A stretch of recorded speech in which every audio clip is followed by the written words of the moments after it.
November 12 Karthika శుద్ధ ఏకాదశి చాలా శక్తివంతమైనది. మీ ఇంట్లో శివకేశవులకి ఇలా పూజ చేస్తే అఖండ రాజయోగం వరిస్తుంది. కార్తీక మాసం అంటేనే పవిత్రమైన మాసం. పరమేశ్వరునికి శ్రీ మహావిష్ణువుకు మహాప్రీతికరమైన మాసం ఈ కార్తీక మాసం. కార్తీక చంద్రుల సహవాసం కార్తీక మాసంగా పురాణాలు చెబుతున్నాయి.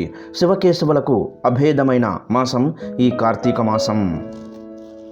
కార్తీక మాసంలో వచ్చే కార్తీక ఏకాదశికి చాలా విశిష్టత ఉంటుంది. అలాగే కార్తీక మాసంలో చేసే పూజలకు కోటి జన్మల పుణ్య ఫలితం లభిస్తుందని పురాణాలు చెబుతున్నాయి. అయితే ఈ కార్తీక మాసంలో నెల రోజులు పూజలు చెయ్యలేని వాళ్ళు ఈ కార్తీక శుద్ధ ఏకాదశి నాడు బ్రహ్మ ముహూర్తంలో ఇంట్లో పూజ చేసుకుంటే ప్రతిరోజు శివుడిని అలాగే శ్రీ మహావిష్ణువుని పూజించినంత పుణ్యఫలం లభిస్తుంది. ఆషాఢ శుద్ధ ఏకాదశి అంటే తొలి ఏకాదశి రోజున పాలకడలిలో యోగా నిద్రకు ఉపక్రమించిన శ్రీ మహావిష్ణువు ఈ కార్తీక శుద్ధ ఏకాదశి రోజున మేల్కొంటారని పురాణాలు చెబుతున్నాయి. అలాగే ఈ వీడియో చూసే ముందు ఓం నమః శివాయ అని ఒక చిన్న కామెంట్ చేయండి. ఈ కార్తీక శుద్ధ ఏకాదశిని బోధన ఏకాదశి, దేవ ప్రబోధిని ఏకాదశి, ఉద్దాన ఏకాదశి, ప్రబోధిని ఏకాదశి, బృందావన ఏకాదశి అనే పేర్లు కూడా ఉన్నాయి. ఈ కార్తీక ఏకాదశి రోజున చేసే పూజలకు, దానాలకు, దీపదానాలకు, జపాలకు, ఉపవాసానికి, నదీ స్నానాలకు కోటి రెట్ల పుణ్యం లభిస్తుంది. మరి ఇంతటి విశిష్టత ఉన్నటువంటి ఈ కార్తీక శుద్ధ ఏకాదశి ఈ సంవత్సరం నవంబర్ 12 మంగళవారం నాడు జరుపుకోవాలని పండితులు చెబుతున్నారు. కార్తీక శుద్ధ ఏకాదశి రోజున శ్రీ మహావిష్ణువును అలాగే పార్వతీ పరమేశ్వరులను పూజిస్తే మీకు అష్టైశ్వర్యాలతో పాటు ఆయురారోగ్యాలు లభిస్తాయని మన శాస్త్రాలు చెబుతున్నాయి. ఇంతటి శక్తివంతమైన కార్తీక ఏకాదశి రోజున ఎవరైతే ఇంట్లో పూజ చేస్తారో వారికి విష్ణుమూర్తి అలాగే పరమేశ్వరుని అనుగ్రహం వల్ల మీ జీవితంలో ఏ కష్టాలు లేకుండా సుఖ సంతోషాలతో జీవిస్తారు. అలాగే కార్తీక శుద్ధ ఏకాదశి రోజున శ్రీ వెంకటేశ్వర స్వామిని పూజించడం వల్ల మీరు అనుకున్న కోరికలన్నీ ఖచ్చితంగా నెలలోపే తీరిపోతాయి. కాబట్టి ఇంతటి పవిత్రమైన కార్తీక శుద్ధ ఏకాదశి రోజున ఇంట్లో ఎలా పూజ చేసుకోవాలి, ఏ నియమాలు పాటించాలో ఇప్పుడు ఈ వీడియోలో మనం తెలుసుకుందాం.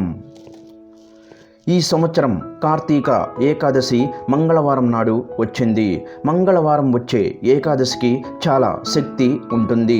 కార్తీక ఏకాదశి రోజున పూజ చేసేవాళ్ళు ఉదయాన్నే అంటే బ్రహ్మ ముహూర్తంలో 4 గంటలకు నిద్రలేచి మీ ఇల్లంతా శుభ్రం చేసుకోవాలి. ఇంటిని శుభ్రం చేసేటప్పుడు నీటిలో కొంచెం రాళ్ల ఉప్పు వేసి మీ ఇంటిని శుభ్రం చేసుకోండి. అలాగే ఇంటి ముందు ముగ్గు వేసుకొని ఇంటి గడపలకు చక్కగా పసుపు రాసి కుంకుమ బొట్లు పెట్టుకోవాలి. తరువాత మీ ఇంటి గుమ్మానికి మామిడి ఆకులు కట్టుకోవాలి. అలాగే కార్తీక ఏకాదశి రోజున ఇంట్లో ఉన్న ప్రతి ఒక్కరూ ఖచ్చితంగా తలస్నానం చెయ్యాలి. కార్తీక ఏకాదశి రోజున స్నానం చేసేటప్పుడు స్నానం చేసే నీటిలో 2 తులసి ఆకులు అలాగే కొంచెం పసుపు వేసుకొని స్నానం చేస్తే మీ జాతకంలో ఉన్న దోషాలన్నీ తొలగిపోతాయి. ఈ కార్తీక ఏకాదశి రోజున మీ ఇంట్లోకి దేవతలు అడుగు పెట్టాలంటే మీ ఇంటి గుమ్మం ముందు పసుపు నీళ్లు చల్లండి. ఇలా చేయటం వల్ల మీ ఇంట్లోకి దేవతలు అడుగు పెడతారు. కార్తీక ఏకాదశి రోజున పూజ చేసేటప్పుడు మీ పూజ గదిలో ఉన్న దేవుని పటాలకు గంధం రాసి కుంకుమ బొట్లు పెట్టాలి. సాధారణంగా ప్రతి ఒక్కరూ దేవుని పటాలకు పసుపు రాసి కుంకుమ బొట్లు పెడతారు. కానీ కార్తీక శుద్ధ ఏకాదశి రోజున మాత్రం శివుని పటానికి గంధం మాత్రమే రాయాలి. ఇంట్లో పూజ ప్రారంభించే ముందు శ్రీ మహావిష్ణువుని అలాగే శివపార్వతుల పటాన్ని ఎర్రటి పూలతో అలాగే తెల్లని పూలతో నిండుగా అలంకరించుకోవాలి. శ్రీహరిని ఎర్రటి పూలతో అలంకరించి శివునికి మాత్రం తెల్లని పుష్పాలను సమర్పించండి. తరువాత వెంకటేశ్వర స్వామి పటం ముందు కొన్ని తులసి ఆకులను ఉంచాలి. అలాగే శివుని పటం ముందు బిల్వపత్రాలను ఉంచాలి. ఆ తర్వాత మీ పూజ గదిలో దీపారాధన చెయ్యండి. ఈ రోజున పూజ చేసేవాళ్ళు బియ్యం పిండిలో కొన్ని పాలు పోసి 2 ప్రమిదలను తయారు చేసుకోవాలి. ఈ బియ్యం పిండి ప్రమిదలో ఆవు నెయ్యి లేదా నువ్వుల నూనె పోసి దీపారాధన చేస్తే మీ ఇంటికి శ్రీ సంపదలు వరిస్తాయి. దీపాన్ని వెలిగించే ముందు ఆ ప్రమిదకి కూడా గంధం రాసి దీపాన్ని వెలిగించాలి. ఈ రోజున చేసే పూజలో దీపంలో 5 ఒత్తులు వేసి దీపారాధన చెయ్యాలి. 5 ఒత్తులతో దీపారాధన చేస్తే మీ ఇంట్లో ఉన్న డబ్బు సమస్యలన్నీ తీరిపోయి మీ ఇంటికి లక్ష్మీ కటాక్షం వరిస్తుంది. కార్తీక ఏకాదశి రోజున చేసే దీపారాధనలో నువ్వుల నూనెతో కానీ ఆవు నెయ్యితో కానీ దీపం వెలిగిస్తే మీకు అఖండ రాజయోగం వరిస్తుంది. అలాగే ఈ కార్తీక ఏకాదశి రోజున పూజలో ఏమి ఉన్నా లేకపోయినా ఖచ్చితంగా బిల్వపత్రాలు మాత్రం ఉండాలి. ఈ కార్తీక ఏకాదశి రోజున ఆ పరమేశ్వరుని ముందు బిల్వపత్రాలను సమర్పించండి. నైవేద్యంగా బెల్లంతో చేసిన పరమాన్నం సమర్పించండి, లేదా ఒక చిన్న బెల్లం ముక్కను నివేదించినా సరే. ఆ శివకేశవులు ఎంతో సంతోషిస్తారు. అలాగే వెంకటేశ్వర స్వామి పటం ముందు కొన్ని తులసి ఆకులను పెడితే విష్ణుమూర్తి సంతోషిస్తాడు.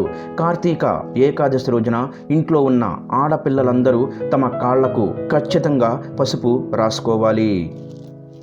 అలాగే ఇంట్లో ఉన్న ప్రతి ఒక్కరూ గంధం బొట్టు లేదా విభూదిని పెట్టుకోవాలి. ఏకాదశి రోజున ఇలా చేస్తే మీ ఇంటిపై లక్ష్మీదేవి అనుగ్రహం ఉంటుంది. మరీ ముఖ్యంగా ఈ కార్తీక ఏకాదశి రోజున మీ ఇంట్లో పూజ చేసి కొబ్బరికాయని కొడితే మీ ఇంటికి ఎంతో మంచిది. ఆ శివకేశవుల అనుగ్రహం వల్ల మీ ఇల్లంతా డబ్బుతో నిండిపోవాలంటే కార్తీక ఏకాదశి రోజున ఇంట్లో పూజ చేసేటప్పుడు కొబ్బరికాయను తీసుకొని ఆ కొబ్బరికాయ పైన గంధంతో స్వస్తిక్ గుర్తు వేసి ఆ కొబ్బరికాయను మీ పూజ గదిలో ఉంచి పూజ చేసుకోవాలి. మీ పూజ పూర్తయిన తర్వాత ఆ కొబ్బరికాయను దేవునికి నివేదించండి. పవిత్రమైన కార్తీక ఏకాదశి రోజున ఎవరైతే ఇలా చేస్తారో ఆ ఇంటికి తిన్నా తరగని ఐశ్వర్యం లభిస్తుంది. అలాగే మీ మనసులో ఉన్న కోరికలు ఖచ్చితంగా నెరవేరాలంటే ఈ కార్తీక శుద్ధ ఏకాదశి రోజున మీ పూజ గదిలో ఉన్న శివకేశవుల పటం ముందు తాంబూలం పెట్టండి. శివకేశవులకి మీ కోరికలను చెప్పుకుంటూ దేవునికి తాంబూలం సమర్పించాలి. ఇలా ఎవరైతే ఈ కార్తీక ఏకాదశి రోజున శివకేశవులకి తాంబూలం సమర్పిస్తారో వాళ్ళు అనుకున్న కోరికలు ఖచ్చితంగా తీరుతాయి. పూజ పూర్తయిన తర్వాత చివరిగా దేవునికి హారతి ఇచ్చి ఓం నమః శివాయ లేదా ఓం వాసుదేవాయ నమః అనే మంత్రాన్ని మీ మనసులో 11 సార్లు స్మరించుకోండి. ఈ మంత్రాన్ని చదవటం వల్ల మీరు చేసే పూజకి రెట్టింపు పుణ్యం లభిస్తుంది. అలాగే పూజ పూర్తయిన తర్వాత ఖచ్చితంగా 5 ప్రదక్షిణాలు చెయ్యాలి. తర్వాత దేవునికి సాంబ్రాణి ధూపం వేసి పూజను ముగించాలి. కార్తీక శుద్ధ ఏకాదశి రోజున దేవునికి ఖచ్చితంగా సాంబ్రాణి ధూపం సమర్పించాలి. ఈ కార్తీక శుద్ధ ఏకాదశి రోజున ఉపవాసం ఉంటే కోటి జన్మల పుణ్యఫలం సిద్ధిస్తుంది. అలాగే తెలిసి తెలియక చేసిన పాపాలన్నీ వినాశనమవుతాయి. కార్తీక ఏకాదశి రోజున ఉపవాసం ఉండేవాళ్ళు ఉదయం పూజ చేసి సాయంత్రం మళ్ళీ దీపం వెలిగించాలి. ఇలా చేస్తే మీ ఇంట్లో ఎటువంటి కష్టాలు లేకుండా మీ ఇంటికి అష్టైశ్వర్యాలు సిద్ధిస్తాయి. మీ జీవితంలో ఉన్న కష్టాలు, వ్యాపారంలో ఉన్న నష్టాలు, కుటుంబ కలహాలు, అనారోగ్య సమస్యలు, ఇలా ఏ సమస్య ఉన్నా సరే ఈ కార్తీక శుద్ధ ఏకాదశి రోజున మీ ఇంట్లో ఇలా పూజ చేస్తే ఆ శివకేశవుల అనుగ్రహం వల్ల మీ సమస్యలన్నీ తొలగిపోతాయి. ఈ కార్తీక ఏకాదశి రోజున ఇంట్లో పూజ చేసేవాళ్ళు మధ్యాహ్నం సమయంలో నిద్ర పోకూడదు. ఇలా చేస్తే మీరు చేసే పూజకు ప్రతిఫలం రాదు. అలాగే ఈ రోజున పూజ చేసేవాళ్ళు ఉల్లిపాయ, వెల్లుల్లి, కందిపప్పు, మొక్కజొన్న, చుక్కుడికాయ వంటి ఆహార పదార్థాలను తినకూడదు. అలాగే ఈరోజు తప్పనిసరిగా తులసిని పూజించాలి. తులసి కోట వద్ద దీపాన్ని వెలిగించి తులసి పూజ చేసి 3 ప్రదక్షిణాలు చెయ్యాలి. ఈరోజు తులసిని పూజించిన వారికి లక్ష్మీనారాయణ అనుగ్రహంతో అష్టైశ్వర్యాలు సిద్ధిస్తాయి. అలాగే కార్తీక ఏకాదశి రోజున ఖచ్చితంగా శివాలయం, విష్ణు దేవాలయాలకు తప్పనిసరిగా వెళ్ళాలి. అలాగే ఈరోజు విశేషంగా ఉసిరి దీపాలను వెలిగిస్తే ఎంతో మంచిది. ఈరోజు ఉసిరి దీపాలు పెట్టడం వలన సకల ఐశ్వర్యాలు సిద్ధిస్తాయని ప్రతీతి. ఈ ఉసిరి దీపాలను ఆలయంలో, ఇంట్లో తులసి చెట్టు దగ్గర ఎక్కడైనా సరే వెలిగించుకోవచ్చు.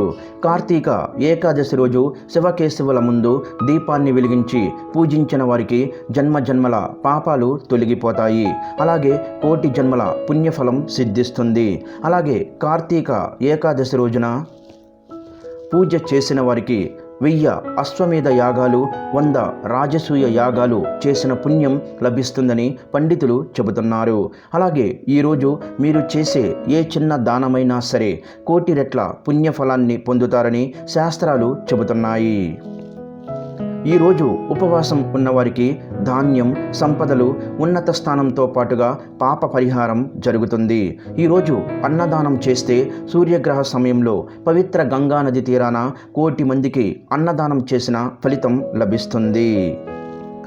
అలాగే ఈ కార్తీక ఏకాదశి రోజున మీ శక్తి కొలది వస్త్రదానం, పండ్లు, దక్షిణంతో కూడిన తాంబూలాన్ని బ్రాహ్మణులకు ఇచ్చినట్లయితే ఎంతో పుణ్యఫలితం, సర్వసుఖాలు లభిస్తాయి.